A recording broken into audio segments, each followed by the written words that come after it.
Welcome to The Culture Kit with Jenny and Samir, where we give you the tools to build a healthy and effective workplace culture. I'm Samir Srivastava. And I'm Jenny Chatman. We're professors at UC Berkeley's Haas School of Business and co-founders of the Berkeley Center for Workplace Culture and Innovation. On today's episode, we'll hear from Nickle LaMoreaux, IBM's Senior Vice President and Chief Human Resource Officer, on how HR leaders can use AI as a tool to improve workplace culture. There's a high degree of trust in our culture around technology. That being said, we are also very clear that AI is never a decision maker. Today, we're thrilled to welcome Nickle LaMoreaux, IBM's Senior Vice President and Chief Human Resources Officer, who leads people strategy, employee experience, and a global HR team that supports more than 275,000 IBM employees across 170 countries. So, not a big job at all. Welcome to the Culture Kit, Nickle. Samir, Jenny, it's wonderful to be with you today. Well, Nickle, we saw you a year ago at our 2024 Culture Connect conference, where you gave a really interesting talk. I would say you brought the house down about the transformation of HR practices at IBM that you've been leading. I know you've been in your role as Chief Human Resources Officer since 2020, but you have more than 20 years at IBM. Have you ever experienced a period of such rapid change? Jenny, no, I have not. I think as human resources professionals, we thought 2020 with the pandemic, maybe going into 2021 was really going to be the height of needing to be agile and nimble. But I've got to be honest, I think AI takes the cake when it comes to that now, just because of that rapid pace of change, but also because no two companies are going to be the same on this. So I want to dive into what's happening today, but I also want to start by going back in time. And IBM, as we've talked about before, Nickle, has a special place in my heart because my father spent his entire 30-year career working at IBM. And I know from my own experience talking to him is that IBM has just been a pioneer in so many different domains over the years. And you mentioned in your own talk that back in even 2009, IBM began using neural networks for salary decisions. Could you walk us through a little bit of the history of the HR journey with AI at IBM? Sure. And so, Samir, what we say at IBM is once an IBMer, always an IBMer. So you are an extended part of the IBM family and happy to have your father as an alumni. Yeah, if I think about the AI journey that we've been on, we did start experimenting this, 2008, 2009.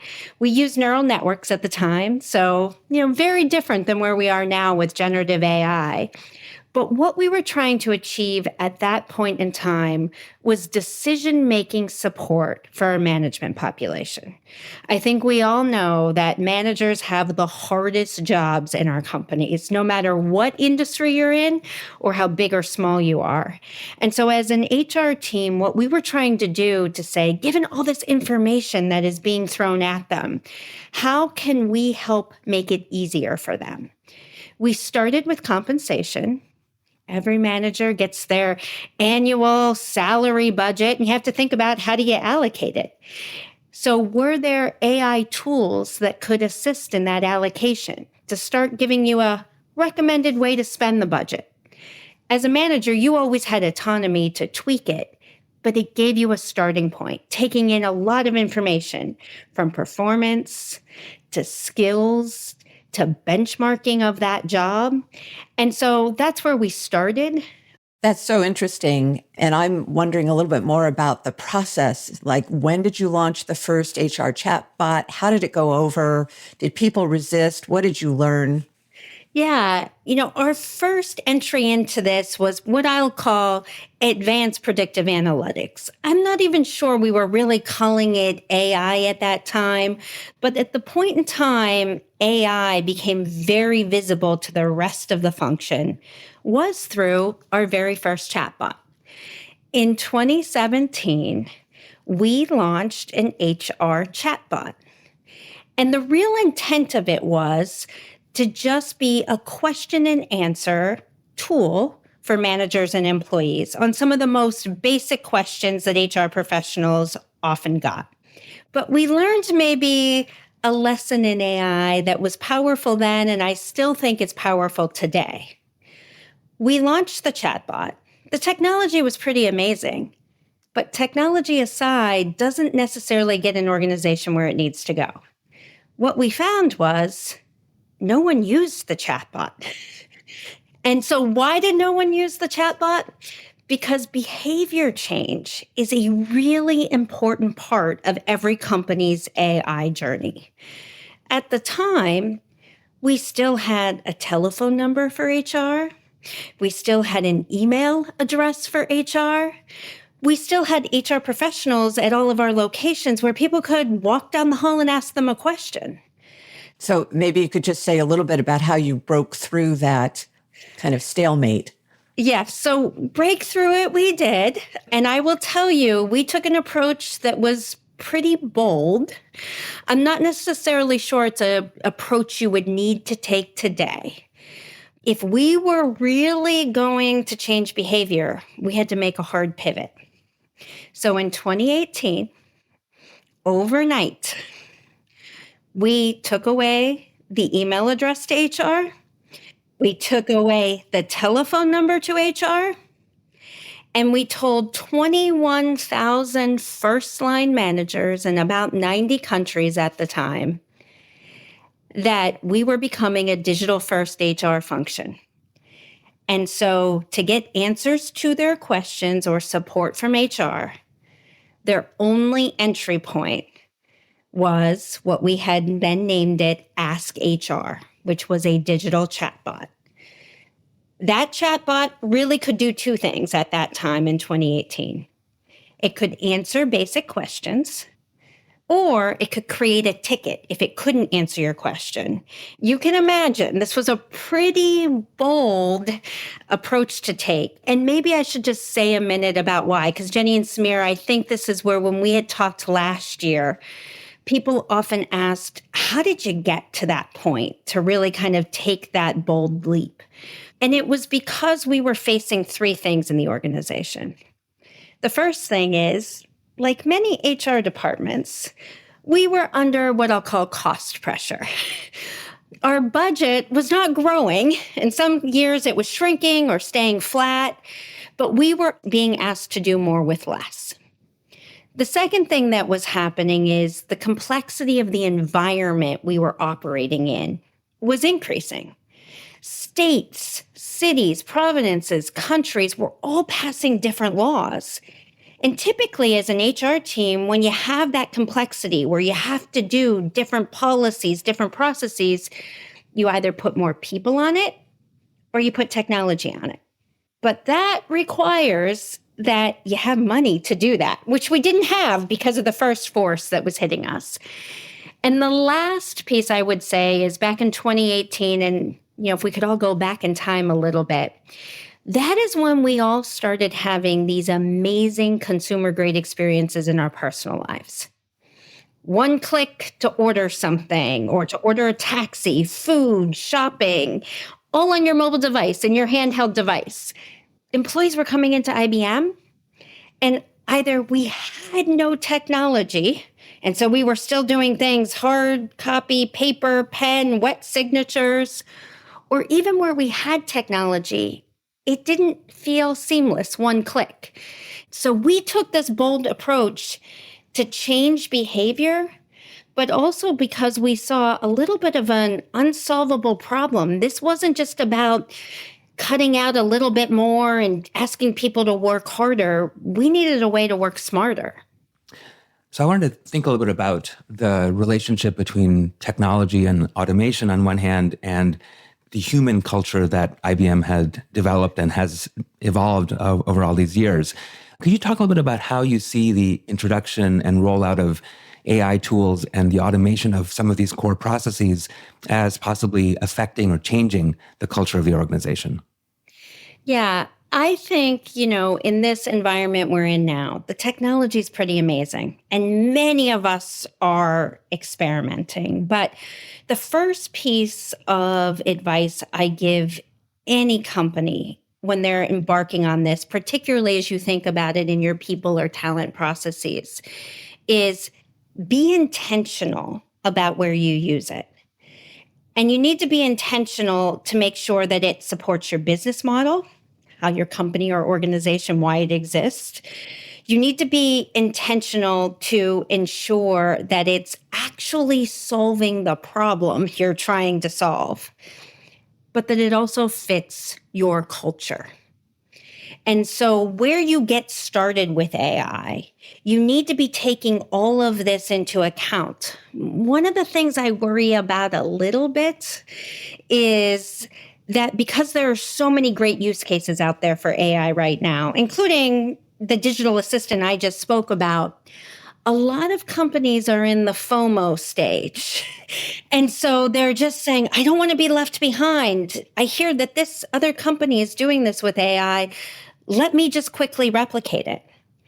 But if it doesn't support your business model, and if it doesn't solve a problem, and if it doesn't fit your culture, then you're going to find that you're not getting the lift from it as appropriate. And so, Samir, even if I think about what we've done, because we are a technology company, one of the reasons why we can go digital first is because that's embedded in the culture of our company, the business processes that we have. There's a high degree of trust in our culture around technology. That being said, we are also very clear that AI is never a decision maker. And so even in the examples where I talked about the recommendations around your salary budget, that always has a human in the loop, because in our culture, it's very important to have humans be decision makers. The last point on this, and this gets to what's important for you and I to interact on, everything we're doing around AI and automation in HR is trying to make sure that the low value work is being done as quickly as possible and as accurate as possible. If you need to update your address, I don't want you to necessarily have to talk to me to go do that. Even in a self-service model where you may log into a tool, I don't want you to have to remember your password, fill it out, and then make sure you submit it. I'd rather to have you tell a digital assistant, I've moved, here's my new address. And it, in an automated way, does all of that for you. But at the point you need leadership coaching, you have a tough performance management situation. You want to build unique learning plans given the aspiration of your team. I want you dealing with an HR professional on that. Human to human, face to face.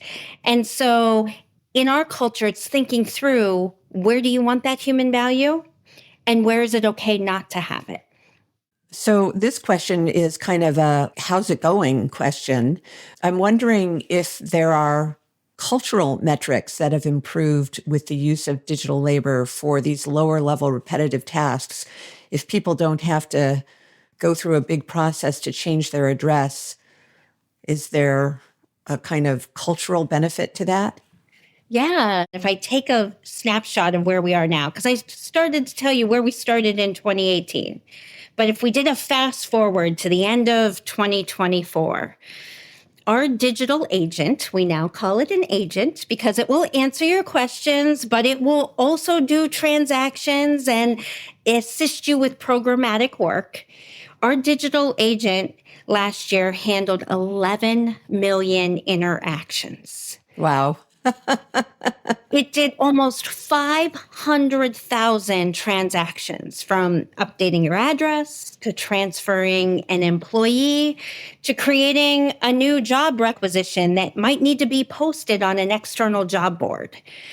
What we're finding is that the satisfaction net promoter score with that service is 74%. Okay. Okay, so that's a pretty high satisfaction level. And what I will tell you, Before we moved to this digital first approach in 2018, we were actually at a satisfaction level of plus 19 NPS.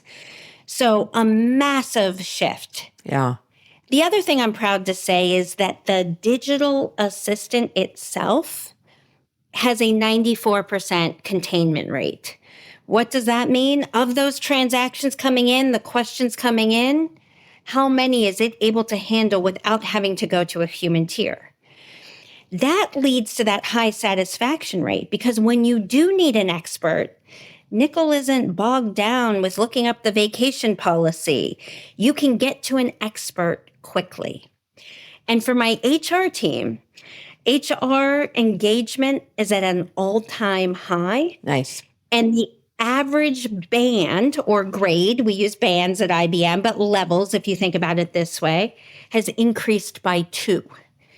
So we really are moving to that higher value work, and it's really adding a lot of benefit to the business. So can you say a little bit more about that, in particular, the types of skills that are now needed in the HR professional that perhaps were less critical before? How is this changing the expertise you're even looking for in the function?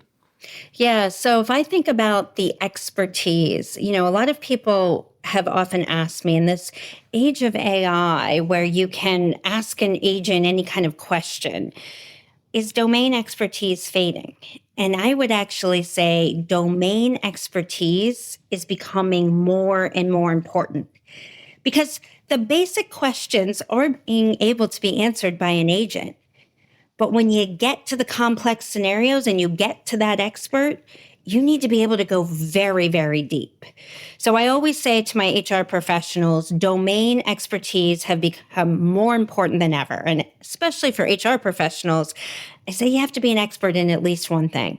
It can be compensation, it could be benefits, it could be leadership development, but you've got to have a domain expertise focus. The second thing that has become even more important is business acumen. Because again, you have to be able to overlay that domain expertise over the business problem or the business model. At IBM, we're a hardware, software, and consulting company. So if you have a retention situation that has come into you as an expert, you have to think about it. How do I solve it in the context of those businesses? So that's a second very important key skill. The third thing I say is AI itself isn't necessarily a job. It's a skill we've all got to have in our responsibilities. We have to know how to work with AI. And so for my HR professionals, they have to understand, how do you update the Q's and A's coming in? How do you watch where we might be seeing hallucinations? All of that is something that we've got to be able to respond to real time. And it's not one person's job. It's all of us as we're working with the AI. So, Nickle, you wrote in a LinkedIn article that, and I'll use quotes here, agentic AI is going to be the talk of 2025. I'm interested in kind of what you meant by that. And specifically, you used the term agentic. So contrasting agentic and generative AI, what does that mean to you? Yeah, absolutely. I will tell you that a lot of the advancements that we made in HR, in our assistant, were traditional AI. We spent a lot of time training, Q&A, and then using natural language, the assistant would answer the questions. We are now moving to generative AI. And the beauty of generative AI is it takes a lot less time to train. It is a lot more user-friendly. It can understand a lot more context. It also has what I call memory. So as we move to generative AI, the really great thing is that it is going to have a much higher, easier, better user experience around question and answer functionality. It will also, through other technology, be able to do transactions that I spoke about. We also will have to watch for hallucinations. In IBM's terminology, what we're doing is we're using generative AI, but there are some questions where there's only one right answer. And in those, we are doing the more traditional AI with hard-coded answers. We are, though, moving to agentic. What does agentic mean? You get all of the functionality of that Q&A and that transactions, but you can now run full programs. An example at IBM is if I'm a compensation professional and I log in to Ask HR, I can ask questions. What's the vacation policy? I can then ask it to do a task for me. I can say, please put in for time off from February 1st to February 10th. But then I can also say, I'd like to initiate the promotion cycle for the software division. And that agentic AI will come back to me and it will know I'm authorized because I'm a compensation professional to initiate the promotion process. It will say, there are 6,000 managers in the software division. Would you like to send an email to all of them initiating the process? I'll say, no, please exclude these 2 countries because we're still in Works Council negotiations. So it will exclude those 2 countries. It will say, what is the criteria for this year's promotion cycle? I can upload a document. It will read it. And it will say, here's the draft email we're going to send to the specified managers. And it will send it for you. That is agentic AI, where it's able to do not just one task, but it is able to do kind of this multi-programmatic steps to make your work easier. So it's great to have a very concrete example like that. But I want to ask you now to extrapolate a bit beyond even IBM to think about the entire labor force. And in this year's Culture Connect conference, we had a couple of really fascinating talks by some labor economists who are starting to look at the effect of AI on the overall workforce. And you yourself have estimated that like 95% of existing jobs are going to change in some form through AI and generative AI and agentic AI altogether. If you were to speculate a little bit about how that transformation will play out, what are some of your early thoughts? My early thoughts around this are that probably for the next several years, maybe even close to a decade, this really is not about new jobs being created or jobs going completely away. It is about all of our jobs that exist today, even yours and Jenny's, mine as well. It is about our jobs changing. And that's what I think we need to be focused on. I know early last year in the AI journeys, many people were forecasting, well, prompt engineers will be a job. Here's how I think about AI. AI is a platform. It's a platform like the internet, like email. And so if you think about that, the internet, email has transformed how we all do our jobs, but it's not a job itself. You know, even prompt engineer, I often joked of, that's kind of like comparable to saying, well, you're going to be an email drafter. We all have to be prompt engineers, just like we all have to write our own emails, right? And so that's what I think, again, over a much longer arc, and maybe some of those labor economists you talk about, will there be jobs that maybe completely we don't need as many of, and others that we need far more of? Yes. But in this period we're in now, the biggest advice I can give people is don't worry about like what job's coming, what job's going. Think about what skills you're building. How are you, or how would you recommend to your boss, to your company, of where agentic AI could be helpful in your job? If you can get ahead of that and move with it, you're going to find that you're in a much better place. Well, you raise a good point. I think Samir and I are acutely aware that we're in the mix as professors too, and potentially very replaceable, I suppose. Nickle, this has been such an interesting conversation. We always like to end with 3 key takeaways. And I'm wondering if you could think about how HR leaders can prepare their organizations for this scale of change. So the first piece of advice I would give for HR leaders is lead the change yourself. You become a lot more credible in your organization if you are also doing it within the HR function. So that would be the first thing I would say. The second thing I would say is this point about being intentional.